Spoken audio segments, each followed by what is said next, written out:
Good evening. Good evening. Welcome to the Word Empowerment Church Tune Up Tuesday. I am Pastor Micah Chapman, and I'm so excited to be with you all this evening. I told you all I would be back, part two of our We Church Financial Literacy webinar, if you will. Let's start with a word of prayer. Let's open up with a word of prayer this evening. Father God, we thank you for allowing us to come together in this time, in this season, in this summer. I know it's hot outside, Lord. We thank you for the heat. We thank you for the sun. We thank you for the nature. But most of all, Lord, we come before you with grateful hearts. We're thankful for the opportunity to gather as community to learn and grow. We acknowledge that all wisdom comes from you, Father God, and that you are the ultimate provider for everything in our lives and all of our needs and wants. So we say thank you, Lord, for your provision. And in Jesus' name we pray. Amen and amen. As promised, I'm back. As you all are coming on, I'm back with the We Financial Literacy webinar. I promised that I would bring a friend along, a colleague along, a person I look at as a financial advisor as well. Before that, let me recap and go over what we went a little bit last time. We went through for a biblical perspective. We talked about being a financial steward and financial stewardship. We went over how to manage debt. We went over how to avoid debt. We went over how to invest and what the future looked like, all from a biblical perspective. But this week, I want to turn our hats and turn our heads over. Not that we're going to drop the Bible, anything like that, but I want to add some practicality to everything that I mentioned throughout the scripture. So I want to bring my friend, my colleague, my financial advisor, Mr. Roland McIntyre from MountainTop Wealth. Appreciate you, man, for joining us this evening, man. This guy, we do a lot of work in the community together. Not only just financial work, but just community work all together. We're both advocates in Fort Chattanooga, both Brainerd High graduates as well. So shout out to the BHS Panthers. And Roland, man, go ahead and introduce yourself. Let the folks know all about MountainTop Wealth and what you do. Oh, certainly. Thank you for the introduction. Wow. I am from Chattanooga, Tennessee, born and raised here. As Mikey mentioned, I am an alum of Brainerd High School. Went to Tennessee State and have my bachelor's in business administration with a concentration in accounting. So it's essentially an accounting degree. My master's is a MBA in finance. I am a certified financial planner. That's the big, I have other designations, but that's the main designation that I'm very proud of. There's not many, not all financial advisors, financial professionals are certified financial planners. So you're talking about out of probably only 25%. So 1 out of 4 financial advisors are actually certified financial planners. Ooh. That means we're fiduciaries, and it goes back to what you were talking about just earlier as far as that stewardship. It's that someone that's going to be a fiduciary at all times and looks out for the client's best interests. So that's where I do that at that type of financial education, financial literacy, investment management at my firm MountainTop Wealth, where we work with people one-to-one to help them reach retirement, to help them reach whatever financial goal it may be. Maybe it's to help restructure that debt situation that they're going through, help them make their way through those student loans, whatever the case is going on in your life situation. Whether you're just wanting to start to invest and be more aware of how your money ties into so much of your life, I'm someone that can help you through some of those things, and am glad to be here today. Man, thank you for the introduction, man. MountainTop Wealth, can you tell the audience who watching us this evening, who watched the rebroadcast, how you came up with the name MountainTop Wealth? Thank you. Yes, certainly. So MountainTop Wealth is being in Chattanooga. We're in that Tennessee Valley area, and we have that mountain there. And a lot of people think MountainTop Wealth comes, in the city, think it's related to that. Well, sort of, but it's deeper to that. For me, it really is. When I think of MountainTop, I'm thinking of Martin Luther King's last speech that he had in Memphis. before he was assassinated.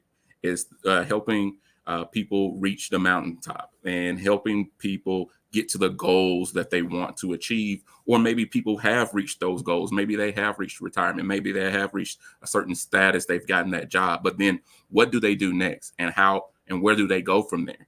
Mm-hmm. And that's it's really that advocacy piece. It's really that giving back piece of helping people get to where they're going and being a guide and a steward for others.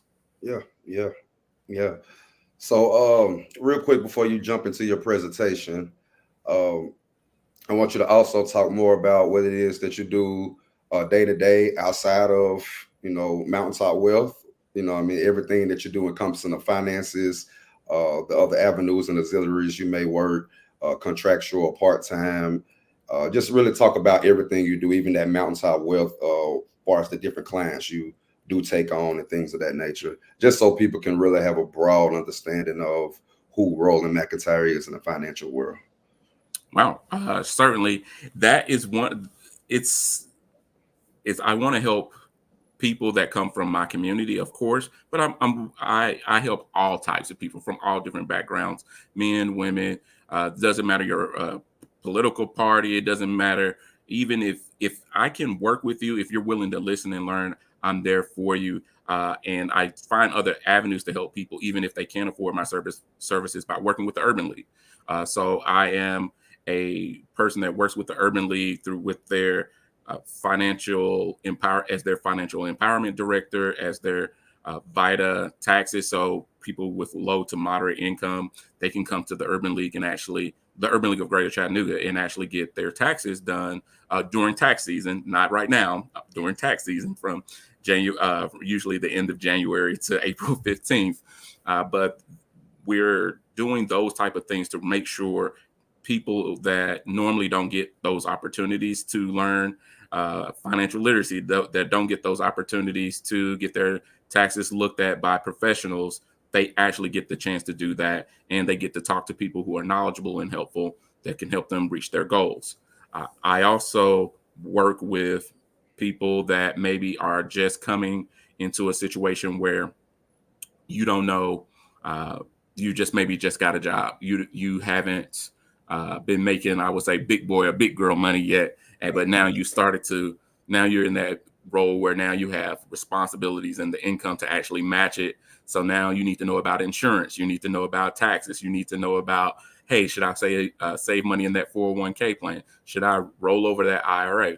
Those type of things I'm there to help people with as well. So it may be simply be doing financial seminars in the community. It may be doing one-on-one meetings with individuals. It may be a husband and wife and this type of, hey, you're about to get married, newlyweds. It's the gamut. So it really is a large variety of different types of people we work with in order to help people feel like it is possible. And that is going to be my message tonight. This is possible.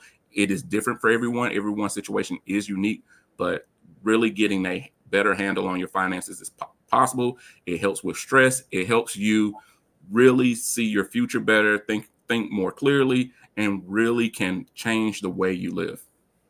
Yeah, I agree. I definitely agree. That's my sole purpose of facilitating this webinar, because I know what the personal experiences, what it's done for my life and my household, just being able to have a financial plan and knowing that if my finances are intact, then my well-being is intact as well. I can, like you said, think clear. I can make better judgment. Things just fall in line easier and more efficient than it did before I had my finances together. But yeah, man, I'm gonna turn it over to you and let you present and do your thing, and I'll come back and close us out in prayer when you're finished. And yeah, it's on you. The house is in your hands. All right. So I'm going to jump right in. I'm going to share my screen here for a moment, and feel free, Pastor Chapman, to interrupt anytime with questions, anything. We can always come back here so that we can make sure we're answering questions, comments, and getting right to the point. Because what I want to make sure we're doing is answering the actual questions, the things that are concerning people, or the things that have had people wondering. I always want to give you an opportunity to have that question answered. If we can have that question answered live. If you can't get that question answered live, my contact information will be available at the end, but it is Roland, Roland, my first name, at MountainTopWealth.com is my email address. And we'll provide that information also at the end. But let's go ahead and get this thing moving along. I'm going to share my screen and we'll get going. So we're going to focus on protecting our families with our finances. And this is just a legal disclosure that financial advisors and investment advisors have to show that, hey, this is for educational purposes only. We don't know the full particulars of your situation. So please don't take this as personal financial advice. This is general and educational in nature. That's all this is saying. So just want to make sure that that is clearly understood, but we're still able to answer those questions. But if it gets too personal, there is some limits to what we can go to in tonight, but we may have to schedule a one-on-one meeting if someone has that type of question. About me, I'm not going to go over all of that, but because we already kind of touched on it. So that's some great information as far as about me, or I would say great, but I mean, as far as a quick rundown is for you to understand there. And we're going to get right into it. I'm going to give you some bullet points right off the top of ways you can really help your financial future. We may not be able to touch on all of these tonight, but you know what? These are some things I want you to have in the back of your head so that you can start thinking about how should I approach these? What should I do? There's so many options on the internet. There's so many different options on TikTok and things that are tempting. And that's literally the word I want you to think. Some of this stuff is tempting and it can really confuse you and lead you astray. But some of the things we're going to talk about really is doing some things that are foundational. It's some of the things that I'm letting you know right now. It's some things that people do not do. And these are foundational things that can help just about anyone, and no matter the situation. So this is foundational stuff we're going to talk about. So just get it. Let's get some of this stuff out of the way. Paying yourself first. What do people mean by when they say pay yourself first? What they're simply saying is when I get paid, before I pay those bills, I'm focused on prioritizing my saving and my giving. So whether you tithe, whether you put money in a savings account, you prioritize that sort of thing before you start focusing on the bills. Now, does that mean you give a larger portion to your giving and your savings than your bills? No, that doesn't mean that. It's just making sure you make that a priority by doing it first.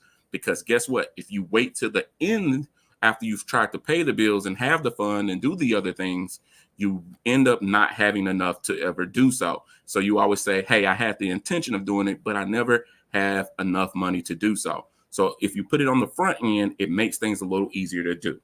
So another thing is having a long-term mindset of, hey, now we don't have enough time to think about this, but hey, you don't. The easiest way for me to tell you to deal with this one is if it sounds too good to be true, if it's fast money, you need to think twice.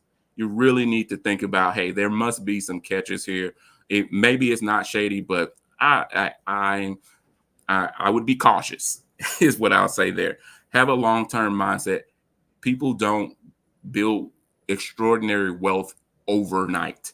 There's some things going on in the background, and you want to know that story and the how and the why, and you want to be able to realize that, hey, this may take some time, this may take some work, but it's going to be beneficial for me to do so. Okay. Obviously, I'm a financial advisor and financial professional. Instead of going off of our celebrity influencers and people who do not have these designations, go to a financial advisor, whether it's myself or someone else, someone that is credentialed, someone that does have a actual designation that you've heard of, that you can actually research. and look up yourself without them giving you the information, and actually know that this person is credible. Having a financial plan. Pastor Chapman talked about this at the beginning. So having some structure, having an emergency plan, and having to know if something bad happens, where do I go? Do I have an emergency fund? Okay, when it's time for me to touch my retirement account, or is it when it's time for me to retire? Am I taking money from my retirement account, or am I taking that money from some other place?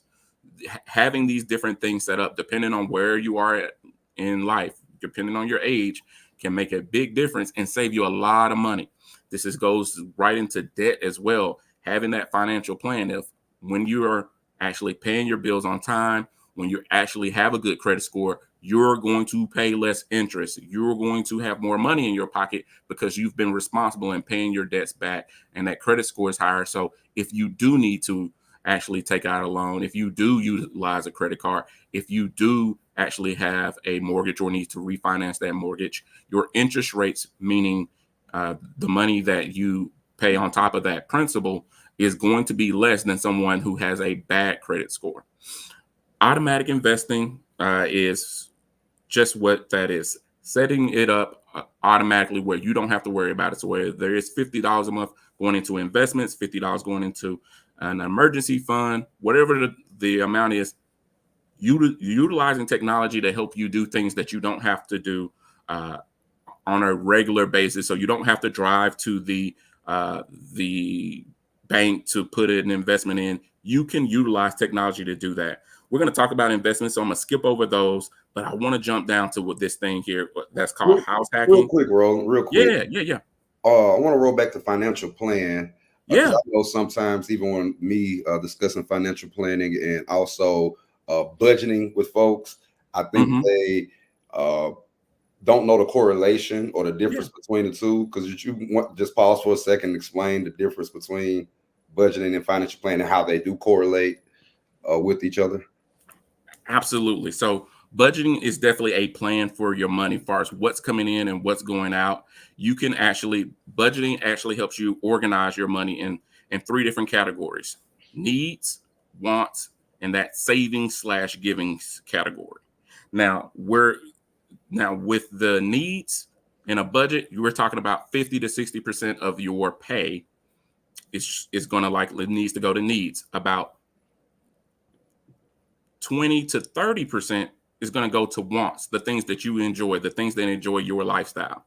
That remaining portion, that 10 to 20%, that's where that tithing, saving, investing portion comes in of your income. If you're able to save 10 to 15 to 20% of your income, you really are able to build wealth. That's part of your financial plan. So a budget is a part of the financial plan. It's not the entire financial plan, because there's other things like insurance, there's other things like college, there's other things like your estate plan, as far as what happens in the event that you pass away, what happens in the event that your spouse passes away, where's the will, where's the documents. All of these are part of the financial plan. The budget is a cornerstone of the financial plan, but it is more of the day-to-day, month-to-month of the money coming in and out of your account. So hopefully that was helpful there. Any other questions you have with that, Mikey? Pastor Chapman? No, sir. I just wanted you to break that down for the people who are viewing and will watch the rebroadcast, just so they can have a working knowledge of when you say financial planning, that is not limited to budgeting, but it's a part. Budgeting is a part of the financial plan. I just wanted to make sure they had a clarification on that. Absolutely. Yes, sir. Okay. Yes. So thank you for that. We're going to talk about investments here shortly and why that's totally important. But another thing is house hacking. And what I mean by house hacking is, you may hear people phrase this as, I purchase a duplex. I live in one side and rent out the other. So that person's mortgage that they paid for the duplex, they're making money because that person that's living in the other side of the duplex is paying them rent, and then their portion of the mortgage is actually reduced or potentially completely paid for by the person that's next door to them. That's one way of house hacking that's generally known. Another one is even more basic and more, I think that's more inbred in our culture already. House hacking, it can be two roommates living together to save up money to purchase a home so that they can actually buy an investment themselves. It can be two families. It could be two families living together to lower that mortgage payment so that they can eventually go on their separate ways and build up that family wealth. It could be far as family members living together. It could be intergenerational, meaning mom and dad, and then the kids. The kids don't have to be kicked out of the house at 18 years old. This is a way, if they're making money, if they're contributing to the family, if they're building their careers and they're growing their families and they're doing the right things and you can coexist, this is an opportunity for older family members that may have not started saving for retirement or may have been in bad situations, but they finally have their situation together, but they're running behind, where the family is working together now and they're able to build wealth, reach goals together by doing this. This was, instead of worrying about $5 coffees, this is one way you can save a large amount of money in a short amount of time. So just think about that one. Other things, as far as being educated on down payment programs, you may have a family member that is a veteran. They qualify for certain home loan rates and things that others don't. Certain zip codes actually have down payment assistance programs right here in Tennessee based on your zip code. So you don't have to do all of this all at once, but I'm just wanting to show you some things that are out there that are right for the pickings, right available to you, that don't take a lot of time. These are some of the basics right here. So wanted to kind of give you some of those. Now I'm going to give you this one right here. This one's going to be hard for some people to swallow the hard way. Now, some people may not know what this is, but not trying to time the market. Spending less time trying to pick which stocks. Letting your politics control your investment decisions. So if you're worried about whether Trump or Biden or whomever is in office, whether that's a city official, state official, and that's going to factor into whether you're going to choose to invest in your retirement or not, or to save an emergency fund, that should not be a factor. Your financial future is important regardless of who is in office. Of course, gambling and trying to hit it quick is another bad idea. Keeping all of your money in one place, like a company stock. If that company starts to do bad, all your money goes away. Trying to borrow to invest in stocks, not a great idea either. The interest on credit cards is much higher than the returns that you would make in the stock market generally. So that's a no-no. Don't do that one. Don't get out of the market when things are air quote bad. And you're going to see what I mean by that. These are all of these that are shown in the hard way about investing. We're going to show you. I'm going to show you these here tonight. And don't just invest in one or two sectors. Don't say, hey, I've heard that there's going to be some solar stocks or some computer chips that are going to be so popular, so I'm going to put all my money here. Again, we don't want you to do that. And then you don't have to invest. You don't have to save all on your own. You don't have to make that financial plan on your own. Whether you have a spouse, whether you have a trusted financial person in your family, or it is a actual financial advisor, somebody, get some help. Get a second pair, third pair, another pair of eyes to help you that can come with a different perspective that actually is going to give you quality information that can back that information up with sources from reliable places, not just the internet or I heard.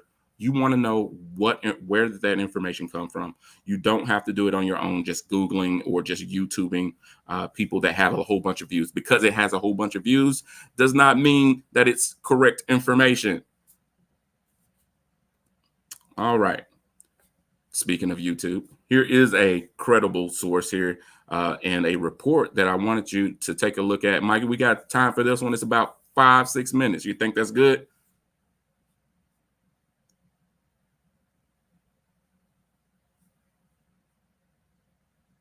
Okay, I'm gonna go ahead and give it a run. If we need to come out of it, let me know. We good, man. We got 20 All minutes. right. Not long ago, I met Earl Crawley, How you doing? but everyone here calls him Mr. Earl. Come on down. We can talk about some finances. He's worked as an attendant at this parking lot in Baltimore for 44 years. So you really think it's going to improve the gas? Funny thing, though, everyone was asking Mr. Earl about money. Nickel and dime, nickel and dime. That's right. Is that booth his pulpit where he's preaching the gospel of investing? Sure is. He makes my day every time I see him. Oh, come on now. Seriously. Investing? How you like that gold now? 670. Earl told me he's never made more than $12 an hour, never earned more than $20,000 a year. How you doing? So how could he know something about corporate profits? Father's gonna get I had to pry. So, Earl, what's your net worth? $500,000 $500,000. Yeah. From working here. working here. That's amazing. My last statement. And there it is in his statements, over $500,000 net worth on a parking lot wage. Now Mr. Earl had my full attention. How did he do it? Stop working so hard and let the money work for you. Earl's first lesson came at age 13. His mother had him working the fruit stalls to help pay the family bills. He got to keep just a few quarters for himself. From the time my mother started taking my money that I earned in Lexington Market, that it wasn't money just to be thrown away. It was there to be used. Economics aside, Earl had another obstacle to overcome. Tebow is He tells me he's dyslexic. Back in the 50s, that meant settling for a life of low-wage manual labor jobs. So Earl figured he'd better sock away what little money he was making.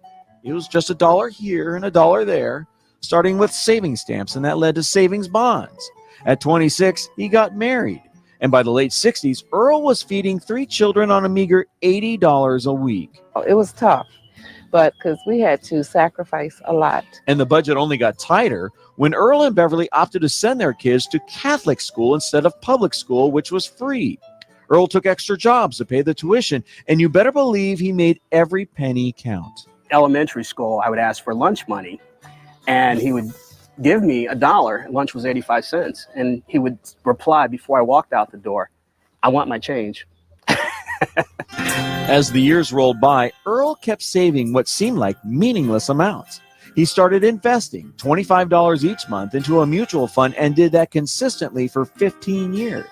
By the late 70s, his net worth was $25,000. Later, as the children got older, he decided to play the stock market.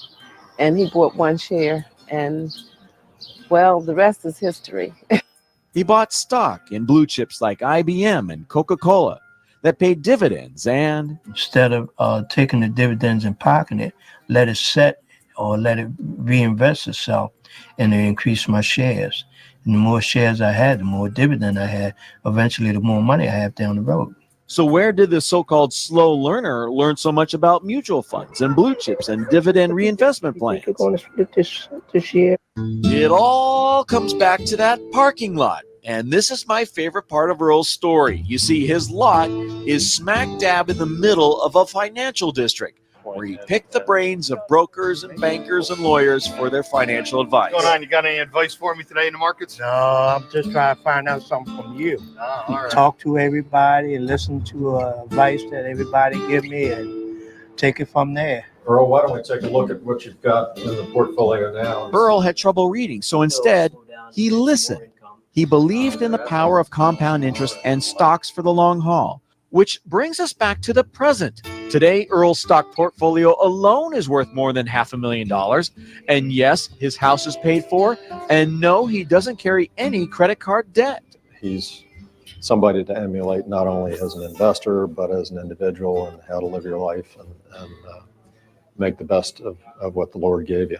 Now, Earl is paying it forward. Here comes Brenda. He's gifting shares from his portfolio to people like Brenda Thomas, who never dreamed they could have enough money to invest. And that was Coca-Cola. Because you told me to reinvest my dividends, I now have 77 shares. I'm excited about it. I wouldn't have it if it wasn't for Mr. Earl. And he made it so easy. If you don't have the money for And not only is he gifting shares to a local church, he's starting an investment club there to get everyone investing. Our goal is every member of the church will own stock, and then they're going to transfer into their family members. So starting here, it's just going to blow up. It makes me feel good to see someone actually going on and took my advice and went on and did it. That's really a good feeling. So from his little green shack, Earl is helping others and preaching the gospel of investments. And at the end of my day with Mr. Earl, he told me his good fortune happened not in spite of, but because of his disability. I always used to say that I must have been the dumbest thing in school or the dumbest thing to couldn't learn, but God gave me the gift to listen and act behind it, and it's one of the best things ever happened to me. All right. I am hoping y'all got to see that and see the power of investing, the actual benefit of saving and growing your money for the long term. Mikey, I don't know if you're there, if you had any thoughts or questions before I went any further from there, but so many different gems in that video. Yeah, it was a lot of gems in that video. I don't have any questions or anything, but I love watching that video. It did kind of inspire me to talk to the bishop and say, hey, we might need to be some stock for all our members. I missed that part the first time I seen that video. So bishop, if you're watching, we need to find a stock so we can get the members into investing. And it doesn't necessarily have to be a stock, but it's to get, but also getting people to save and invest for themselves, for their families, for their communities, whether at the for their church. It allows, when you're able to build wealth, you also are able to share that wealth and actually give it to the people who you really care about, the places that you really care about, and being able to actually serve in that type of manner gives hope to other people. And then it actually, as they talked about, the compound of interest growing or money growing, but the giving and how that spreads of one person decided to save and invest and give, and then it encouraged other people to start doing the same thing. That can be the positive ripple effects that we can have out in the world, not just the things that may be shared on social media that maybe not so positive. These are some of the positive stories that you want to share, that you want to see more of, and that we want to see more people in our community doing. So I am certainly going to hit on a few points there. Now, some people may see that video and think, hey, that's a great story, but that video looked pretty dated and it's not the same anymore. Well, actually, I would say it's even, and I would tell them, you're right, it's not the same anymore. I would say it's a lot easier to do some of the things that were discussed in that video, like saving and investing and actually growing that money, because there is more technology out in the world. There are cell phones, there are online investment accounts that you can open up very easily. You can transfer money into an account very easily. You can meet with someone virtually to talk about investing. You can talk with them. Yes, you can still talk with people in person. You have digital statements now. You don't have to wait in the mail. You can actually go online and actually look at those statements, print them out. So there's all of these different things that actually enhance your ability to do these things. So don't be someone that every time you see something or a video or any type of information that is, and you're telling yourself, but that person did it, but I can't. We need to start talking about how. So I want to kind of go with some of the how and some of those details, maybe that you had some questions on from that video. So I'm going to share my screen again, and we're going to get into some investing. It's one of the things that people really, really are curious about. We're going to start at a base level and just show you some things there, and really kind of build out from there. The thing that people really miss out on. Let's see. Let me get this screen shared. present and share. Great. I want to make sure y'all can see what I'm seeing. Okay. And some of the benefits of investing and saving, one is when you're able to grow and build these investments, you're able to do more of the things that you really care about, whether that's a charity, whether that's giving to the church, tithing. This is one of those things you can actually have the ability to do. And it also potentially could help with your taxes. It could that's not the reason for you to do it. It's going to be for that church, that charitable, that cause, that mission that you're supporting. But there are additional benefits. By investing your money and growing your money, it helps fight inflation, because we know that the cost of food is going to continue to go up. The cost of gas, which is an example I'm going to show here in a minute, continues to go up and rise. As we see these costs continue to go up, investing helps outpace inflation and does outpace inflation, which means your money is actually growing. When you're not saving and investing, you're actually losing value of that dollar, because a dollar when you went to the candy lady or to the store could get you a bag of chips, a drink, and a pickle. It can't get you that anymore. But if you're investing, you're able to build those dollars and grow that money faster than the prices that are going up over time. We've already talked about building that wealth and the lifestyle that you want to have, and also leaving a legacy. Who am I leaving this to? I don't want my children to start over from square one where I did. I don't want your children to start over from the place that you did, or even worse position. So being able to have certain things and build wealth and have knowledge and skill sets and mindsets are the legacy that you're leaving behind, so your children can go even further than you did.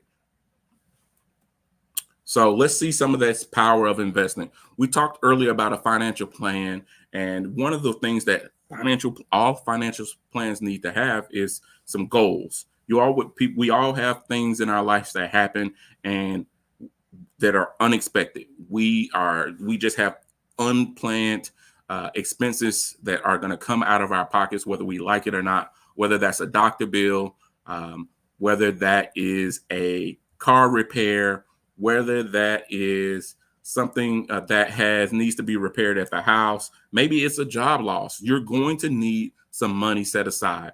This is a short-term savings goal. This is what we would call some type of emergency reserve, savings accounts. You need to have that savings account and money built up, and that's not for investing. That money needs to be set aside.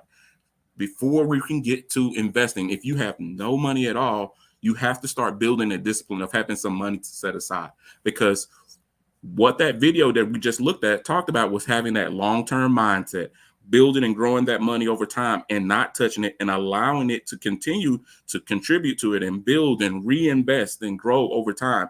But if every time something bad happens, or when something unexpected happens, or every time something tempting happens, you're quick to grab from that, you'll never see the fruits that you actually deserve. You'll really not get to enjoy some of the things that you could have if you were actually in a better position.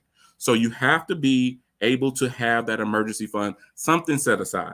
Now, the rule of thumb is 3 to 6 months worth of expenses. You may not be there yet, but you need to have something.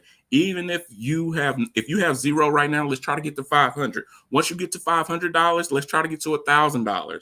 Let's try to build that emergency savings up, so if something goes wrong, you're not completely out of your comfort zone, out of financial rhythm, to where now you're pulling from these long-term goals that you see here on the screen. Mid-term goals, things like, it may be a vacation, it may be to buy a house, it may be to put your kids in college, it may be for you to go back to college. Longer-term goals, it may be retirement, it may be, again, another home, it could be starting a business, it could be several different things, but these are goals that are 15 plus years out, 10 years, I would say more, 10 years plus out are long-term goals. Now you see some things with charts and equities and bonds on there. Don't worry about that. We're going to get into some of those here in a moment, but really the the short of it is, it's really showing you that, hey, if we're going to invest and grow our money, we need to give it time if we're really wanting those goals to actually happen and we want that money to work for us.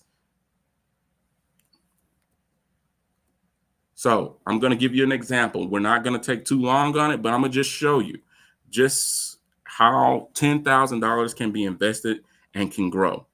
And we're going to show you on several different ways, but this one is pretty straightforward. It's just laid out for you. So if let's just have an example of $10,000 invested. Someone has $10,000 invested and they want to put this money somewhere where they can grow and build their money. 20 years later, where would the money be? They could have 20 years later, $19,897.89 if they were earning a rate on their money of 3.5%. You can get 3.5% without risking too much of your money. You are playing it safely. You may be able to get that from what we would call a high yield savings account. These high yield savings accounts right now are available at your credit union, your bank. There's no risk to the money as far as you losing it. The bank guarantees it. So for us, the FDIC up to $250,000. So you're not at a risk of losing this money. If the interest rates are still provided, they stay at that interest rate, you keep that money in that account for 20 years. That's all it grows to, about $20,000, $10,000 to 20. If I want to invest for the long term, I want a little bit more from my money. Even though I only invested $10,000 that one time, I still want that money to build and grow a lot more. As you can see, the other two options here, where if I choose to put that money somewhere else other than a high yield savings account or a checking account or some type of savings vehicle or something, or some type of very safe investment vehicle, I can earn more money if I choose to invest. This 6% return rate is a mixture. On the previous screen, we had of stocks and bonds. A mixture of stocks and bonds could potentially earn you a rate of 6% over that 20 years. That average rate of return, that means some years it's higher, some years it's lower. But with an average 6% rate of return, your $10,000 turned into $32,000. You didn't put another dime in it over the 20 years. You just put it over there. Imagine that being for your child's education. So that $10,000 that you set aside, they were just born, and now 20 years later, they have $19,000 or $32,000 or $67,000. Which one do you want for your family member, for your child, for your future? Do you have the ability to do so? Do you have the emergency savings to not touch the money? Do you have the other income to pay your bills without touching this to allow the money to grow? Do you have the ability to put more money in this account to allow it to grow even further? So if you were able to put $100 a month into this, in addition to the $10,000, this actually could grow into 20 years, $139,673.67, just by putting in that one-time deposit of $10,000 and then deciding after every paycheck to do $50 per paycheck. You're talking about at least $139,673.67 if your money is earning this 10% rate of return. So somebody's like, hey, I want to do that. How can I do that? Well, you have to invest. You have to be able to invest and grow that money. And we're going to talk about one way to do that is investing in the stock market. And these are just some example of some stocks here. Now, this is an old screenshot. So it's showing Apple, is showing Boeing. You may have heard of, this is the airline maker. Berkshire Hathaway is the company Warren Buffett, one of the richest men in the world, owns. Disney. Walt Disney, people don't realize Walt Disney company owns ABC, it owns ESPN, it owns Marvel, it owns Star Wars. You name it, the Disney company owns so many different things. General Electric, Home Depot, Nike. Some of these companies are some of the biggest companies in the world. But some people still don't know necessarily what an actual stock is. You're going to hear people use this term called equities when they're talking about stocks, because that means they have a piece of ownership. You think about, some people think when they hear the word equity, they think about a house. They think, hey, I have equity in my house. You have ownership in your house is what you're thinking, right? Well, the same thing with stocks. When you own stocks, you're owning a portion of the company. You have ownership in a portion of the company. And as that company rises and falls, your value or your investment in that company or that stock rises and falls as well. In this example, you can see these shares of Coca-Cola. This is all the way back in 1929. So these shares have grew over the years, but this is just one example of where these shares used to be traded as pieces of paper. Nowadays, this is no longer done. This is digital. It's on a computer screen, and they're not actually trading physical shares of paper. So people tend to think that it's not real. It's still happening. You still have that ownership. It's just not on a tangible piece of paper. But I still want you to realize that owning stocks is owning a piece of property. You're owning a part of a company. Now, a bond, what are bonds? Bonds are those IOUs. That's where you're loaning a company money. A company is asking the public, or the government is asking the public or some investors for money, but they're going to pay them back. But not only do the investor, the person that they're asking money from, they'll just pay them back, they're going to have to give them some interest on top of that, because time is money. And if I give you some of my money, I could have been using that to grow my money. So I'm going to need something else in return for you, rather than you just paying me back. I'm going to need you to pay me back plus interest. So this is a way for people to grow their money. If it's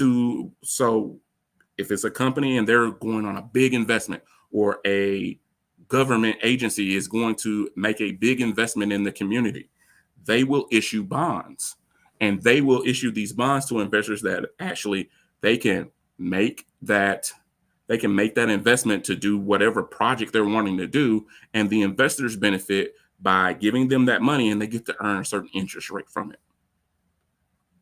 So let's look at, when we just talked about stocks, we just talked about bonds, and then we hear this word stock market. Market is the key thing I want you to think about when you hear stock market. You have supermarket, you have flea markets. What are we talking about when we're talking about market? We're talking about a place where people are selling goods and services, buying and selling. And it's one of those things where, because you see these green arrows and red arrows and all different types of charts going around, but really it's really at the end of the day, it's really people buying and selling stocks, making actual assumptions about where a certain item is going to actually, whether it's going to be doing well in the future, or is it going to be doing less poorly, and whether they want to actually make that purchase or actually sell that investment. That's all that's going on there. And there's all different types of markets that go on in the world. That includes stocks, bonds, gold, oil, cryptocurrencies, and all types of other things. When people use the term stock market, they're including all of those things. Now, the actual stock market is more specific, but generally when you hear someone say the stock market, they're talking about all of these things. So if you go to cnbc.com and you look at the actual home page, they'll have all of these different things that are listed on the top of the page, and you'll see where it's underlined with US. That's the US stock market that they're referring to, and it's telling you how's it doing, the different markets in the United States, and they're showing you green obviously is doing positive for that day or at that moment, and red is usually meaning it's actually going down in value at that moment. But you see all other different types of markets here as well. Not only do you see for the US stock market, but you also see for bonds, Europe, Asia, oil, gold, Forex, which is the foreign exchange market. You have I said foreign exchange, the Forex market, cryptocurrencies, and then you have the pre-market before the market actually opens. So with all of these markets and things that go on, it can be very confusing to folks. So I always like to bring it back. Let's bring it back. We talked about the stock. How can this help me? How is this actually working in my favor? Well, I use this example here for people. This really helps some folks. So you see on the left here, in 1994, gas prices were $1.11 on average back in 1994. 2024, depending across the United States, thank goodness right now here in Tennessee, it is not $3.38. Roughly, maybe in some places it is. I take that back. It is right around this, but about $3.38 per gallon. But over time, as we talked about earlier with inflation, because that's what this is, the same thing actually, this same gallon of gas is going up in price. These goods go up in price over time. Here's another example. In 1994, the S&P 500, which is a group of stocks, 500 of the largest stocks in the U.S. on the stock market, as far as the when we're talking about 500 of the largest companies that are publicly traded. That S&P stands for Standard & Poor's, if you're wondering, was about it. Now, the point system that it has, it was about 460 basically points back then, 1994. Right now, it's over 5,000.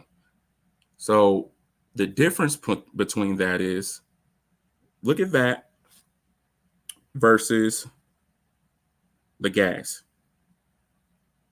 Gas has went up, let's say 2 to 3 times that amount over that same amount of time. As we look at the stock market has went up 10 to 12 times that amount over the time period.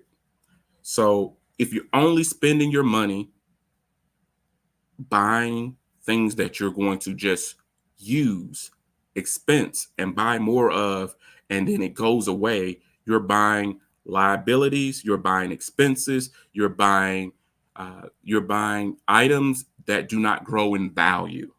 Whereas when you invest, you actually have the ability to grow your money. These are called, this is how you build wealth. This is how you build assets, because your money grows exponentially over time. That's what this is showing you, that, hey, this is compounding interest. Your money is making money on top of itself.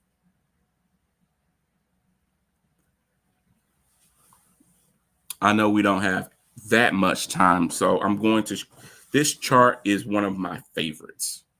It's one of my favorites. I talked just a minute ago about the S&P 500, and I also talked about the growth of $10,000 earlier, of how it grows over time. And I just talked about that, just $10,000. It doesn't have to be $10,000. If that $10,000 number is a big number for you, let's shrink that number down to $1,000, $100. But this is a one-time investment. This example is showing you, hey, if this person or this family invested $10,000 way back when in 1940s, what has the stock market did over time? People have this assumption that the stock market goes all the way down to zero and people lose money if they choose to invest it. That is not true. That is not true. There are individual stocks that actually can go to zero, individual stocks. But when you invest in the overall market, when you invest in the overall market and you own a portion of the market goes up over time, because all different types of things happen, as you can see on this chart, whether it's an attack on Pearl Harbor back in the 1940s, or it's the oil crisis in the 70s, or it's the 9/11 attacks, or it's coronavirus, whatever the case may be, that the market itself is resilient. and companies will come and go, but that market continues to grow because there has to be that economic activity that's happening. There has to be that innovation that's going on and that growth. And when you're investing in that, you don't have to pick individual stocks. You can actually own something like, for example, the S&P 500, and you can see even after these down ticks, these are opportunities where if you're investing for the long term, that money is going to grow tremendously. If you want to look just from the recession, 2008, the Great Recession in 2008 to now, you can see that this indicator here is right about $1 million. If you go straight across, it's right around $1 million or so. This, by the time it reached 2022, that $1 million had turned into $3 million. And remember, it started at 10. It started at $10,000. So it's a huge, huge difference. So what are these things where I can own the market, where I can invest in the stock market? How do I do that? Well, these are mutual funds. Mutual funds are a way where a group of people are investing in these stocks, where they collectively are putting money into that mutual fund, and that actual portfolio manager, the person that actually runs that fund, is actually buying the stocks and the bonds and the actual cash investments which are called short-term debt. These things they're buying, they're actually the ones that actually manage it. You don't have to. You actually purchase the mutual fund. They actually make the investments. You make the steady investment into the account, and they charge you a small percentage fee.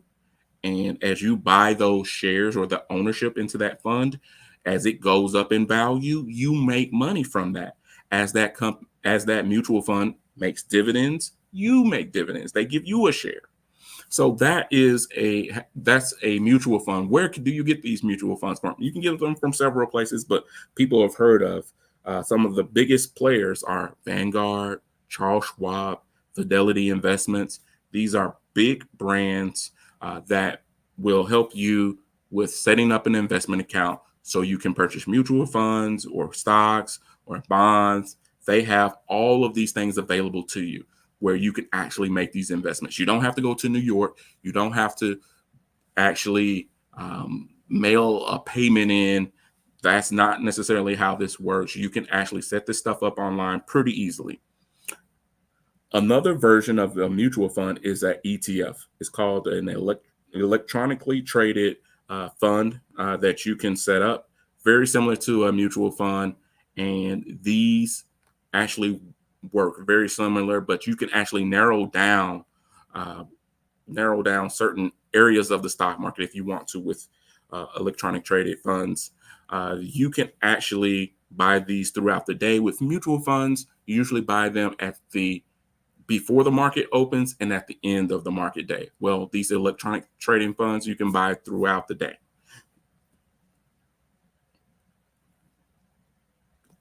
So, Mikey, I don't know how we're looking up. Pastor Chapman. I don't know as far as how much time we have, but I have some time for Q&A. If that's available. We've kind of talked about these stocks and bonds here a little bit, but I didn't know if you wanted to kind of just pull back or if you had any questions or anything that you wanted to go with there. Yeah, we can talk about financial goals, also like saving short-term, long-term, yes, planning. So let's start with that. Just short-term, long-term planning, financial goals. How can the members of the Word Empowerment Church and our online audience really determine their short-term and long-term financial goals? Great. Yes, one of the things that you do need to take a step back and do before it's not necessarily just about the money. Really, it's not about the money at all. It's really about your purpose, your goals, and your future. What's important in your life? What type of change are you trying to have for yourself, your family, your future, your church? What do you want to change? And what do you want to do that's reasonable and something that you can what actions can you take? So yes, those short-term goals, it may just be to start paying down those debts. It may be to start saving money or to start tithing. You can set up a certain, one of the first things we talked about was budgeting. You need to know how much is coming in. When we're talking about stocks and investing, the way people invest and understand that, they do the same thing when they're looking at investments as they do first with a budget, with a financial plan, and when they look at goals. Guess what investors want to know about when they're looking at an investment company or a mutual fund or electronic trading fund, ETFs? Guess what they want to know? They want to know, how much does the company make? How much does it spend? What are their goals? What are they planning to do in the future? And how likely are they to follow through with it? It sounds very familiar to me, like, how much money do you make on an hourly, monthly, or annual basis? What's your salary?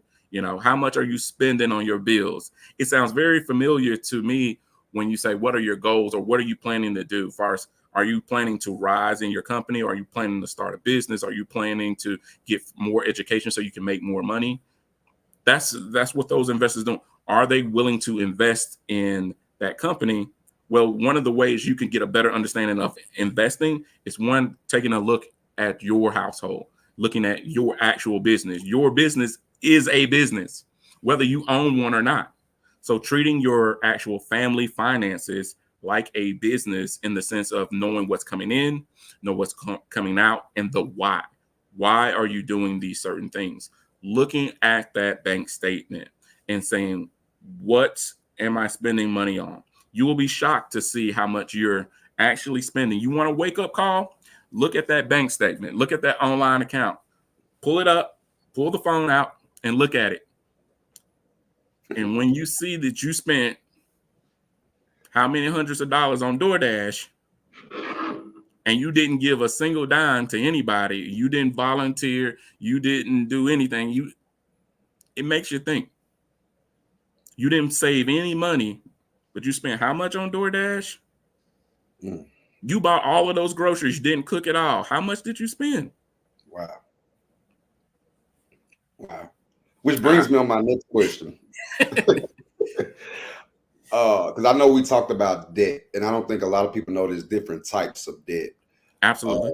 Could you share with the folks what is considered good debt, quote unquote, and what is bad debt, quote unquote? I think we kind of have a good idea what bad debt is, but what is good debt? Because I don't think folks know that it's could be some good debt that you're in, but it's just really an expense versus anything. But I'll let you explain. Go ahead. Absolutely. I really I want people, before I get really into it, I want people to realize that it's not evil to have a credit card. It's not a bad thing to have debt. It needs to be purposeful, though, and it can be intentional to where you can actually control some of the things that you do with it, and it can keep you out of some bad situations as well. That's some of the good debt. It can help you build wealth. What I mean by that, think about it like this.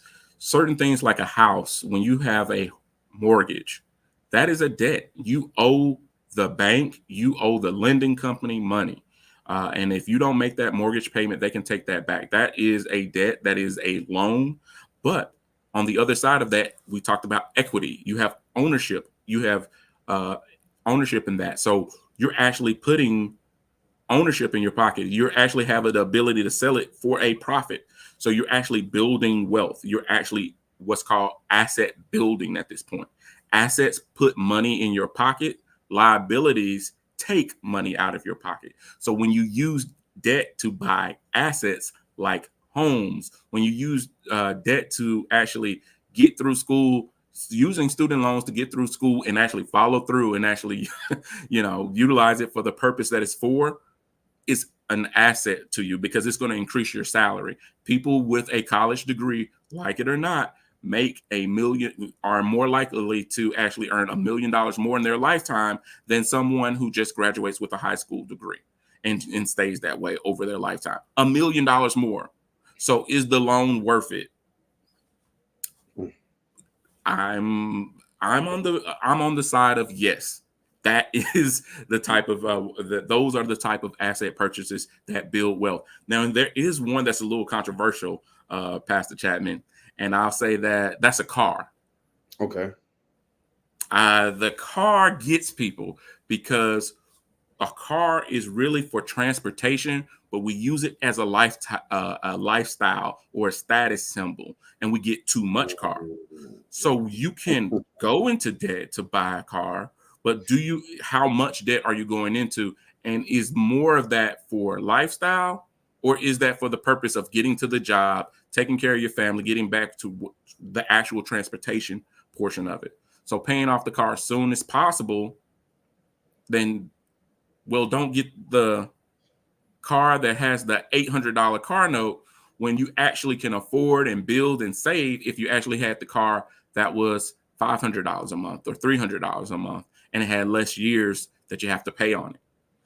That $500 difference is the difference between you saving money, having an emergency fund, investing, giving. It's so many different things that you can do with that additional money every month. I'm talking about a $500 difference. That's $6,000 a year. And you're putting it on a car. And the car over time is going down in value where the house is growing in value. So don't get to the point where we talked about assets. So what we talked about assets and liabilities and good debt and bad debt. Good debt builds assets in the future or income, whereas bad debt actually is going to increase your liabilities. It's going to increase your bills each month, and it's not going to actually grow your wealth in the future. So I get the college loan. Now I go get a car that's financed that I can afford the monthly payments on. And I probably even have an okay credit score to where I can get a house, first time home owners loan. How do I create a debt repayment plan and manage that debt? Like, how do a person obviously could afford the payments on everything, but now, like you said, it's lingering debt there. How do they create that repayment plan without going into bankruptcy or losing anything that they've gained over the course of time? I'm going to say some simple stuff first, and I'm going to build off of it. One, you got to look at it.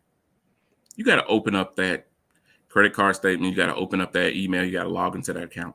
You got to look at it.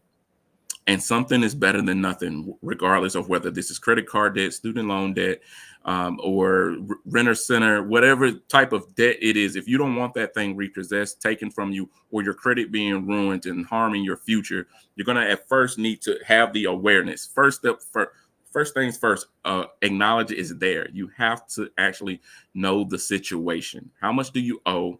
And when? It sounds so basic, but it's so many people that are not just looking at it because it's so stressful. Let's just be real for a moment. This is the pressure. These are the thoughts that people have in the middle of the night because they don't know what to do. So one of the first things we have to do is look at what are we dealing with. Okay, don't just look at the big number that we talked about of opening the statement and just looking at how much you owe to fully pay it off. But what do you owe over in the next 30 days? What do you owe in that next 30 days? And can you make that payment? And start there. If there's a minimum payment amount, you need to do more than that if it's a credit card. But if we're talking about car loan or other types of what's called installment loans, where it's the same amount every month, can you make that payment?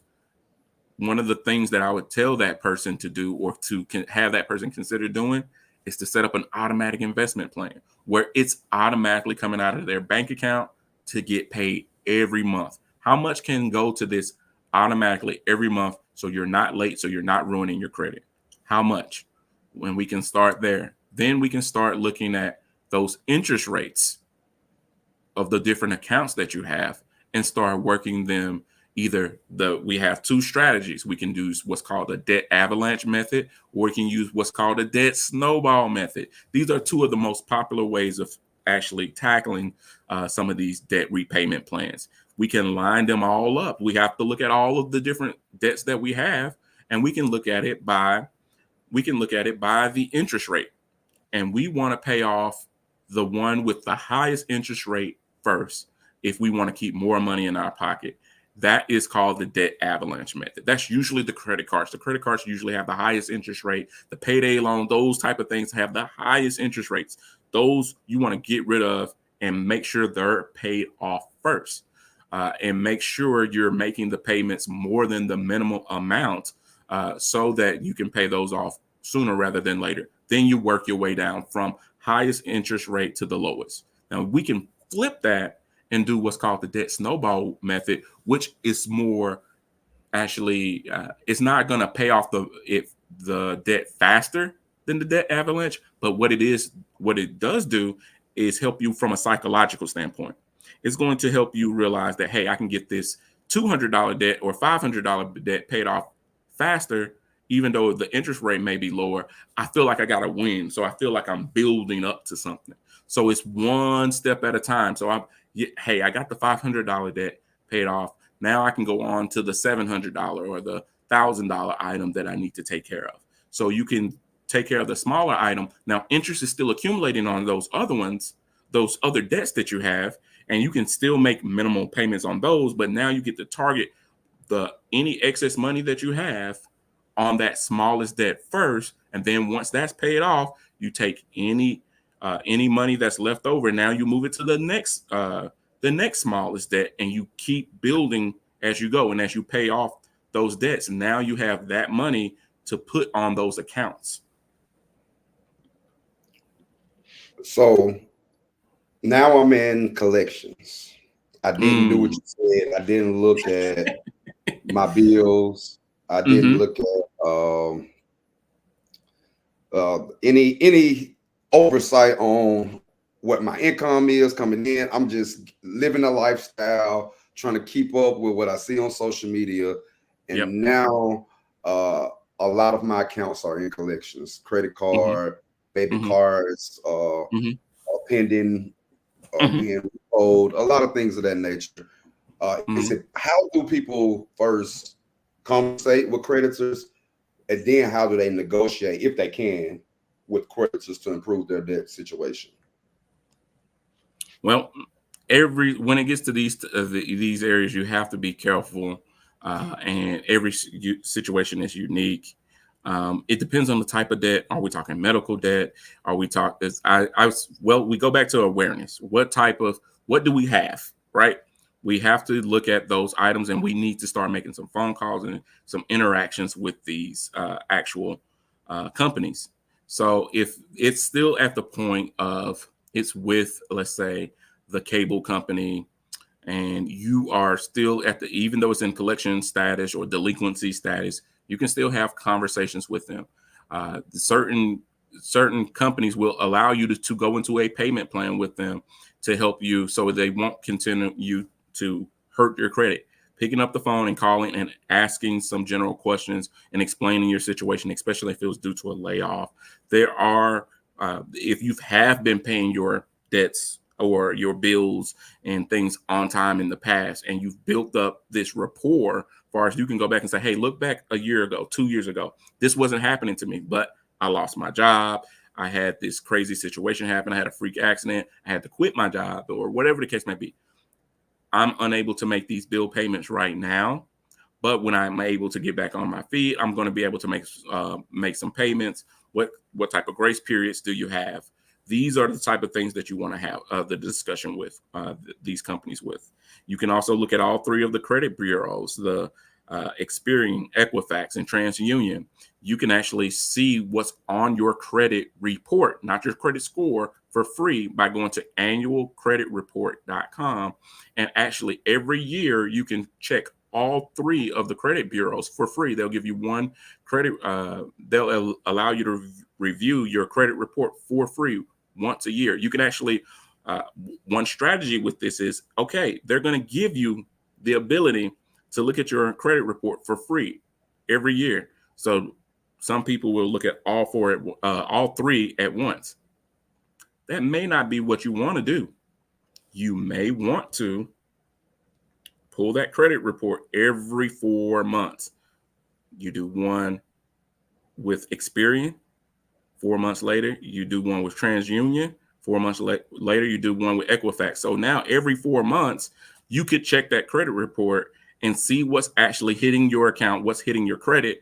And now you know which companies to target and call and see what's hitting your credit and see if those are the ones that you need to get some help with. Is there any debt management programs, any payment programs that you can work with them?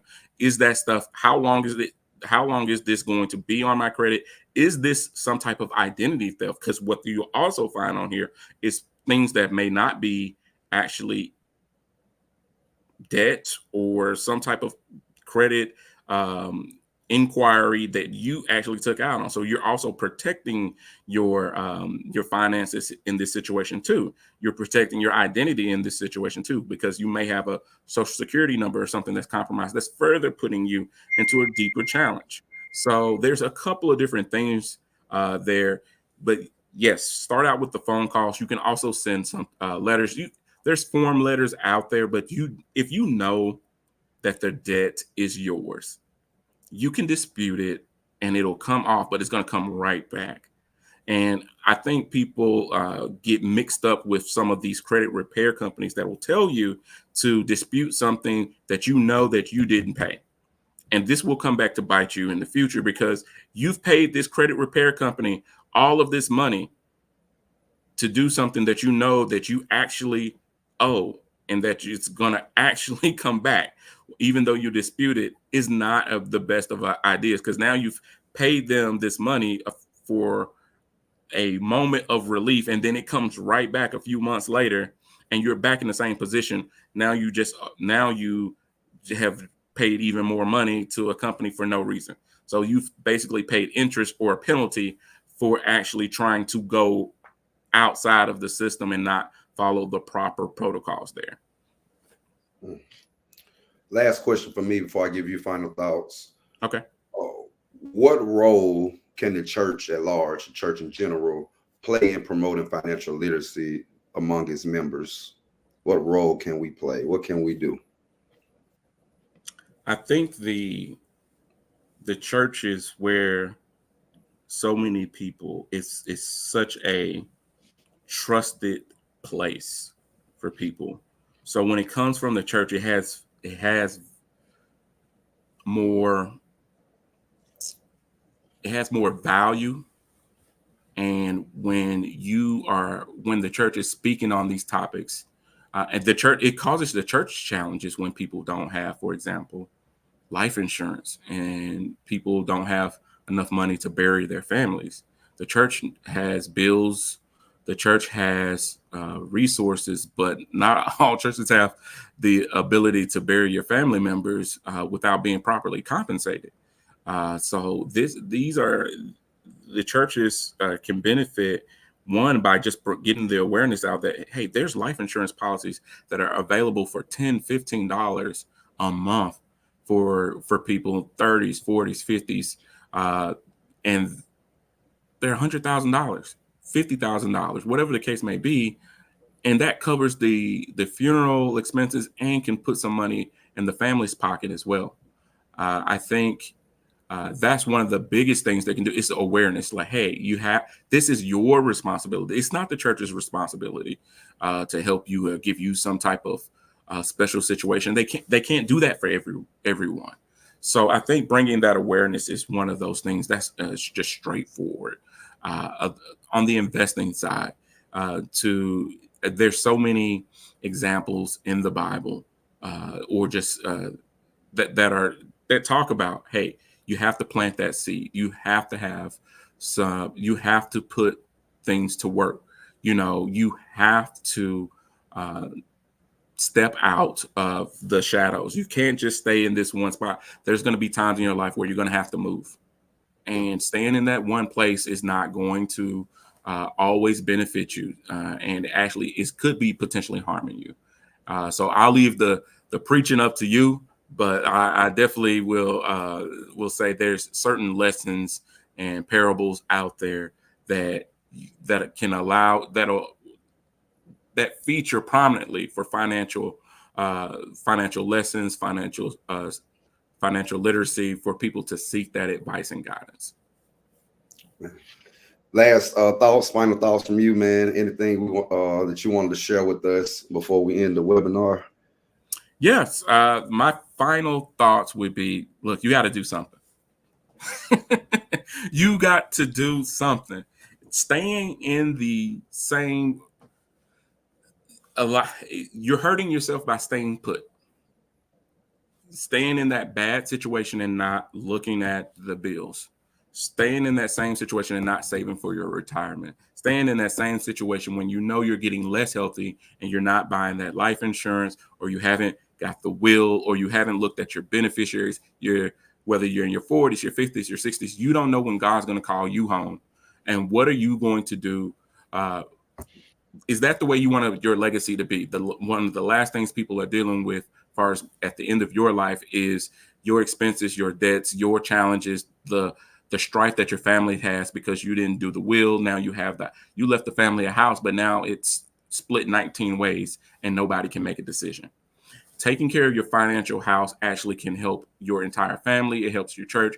When there's certain things put in certain places, it allows you the financial freedom, the actual financial empowerment to actually, for your family, to actually start taking care of theirs seriously. It takes one person in the family to really start doing this, and for that to be an example. And it may not even be that next generation. It may be the grandkids that see it, but and it may not even be your family. It may be the people in the church that see that you are taking the responsibility of building your financial future, your family's generational wealth on your shoulders, and you're helping them educate themselves and giving them the skills to actually do something.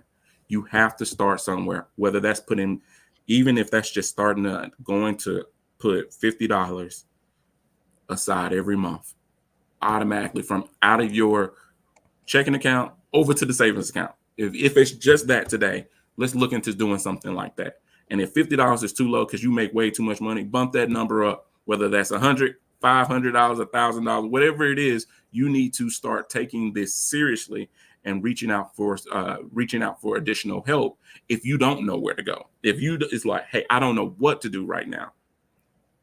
You need to talk to somebody just like you would in the church. If you're lost, there is a message for you. There is a word for you, and there is people that are willing to help you. So I hope that you are really taking these financial matters seriously, because if you don't do anything about them, they'll do something to you.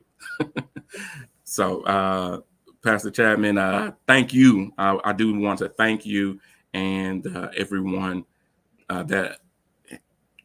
today for listening. Hopefully this has been informational to you, educational to you, and it has gotten some people curious about what they can do for themselves and motivated you to take some type of action tonight.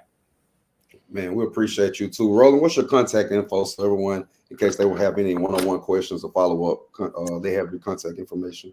My contact information is it's my email address. It is Roland, my first name, ROLAND, at MountainTopWealth.com. That's the word MountainTop, no spaces in the word wealth, WEALTH.com. That's the email address.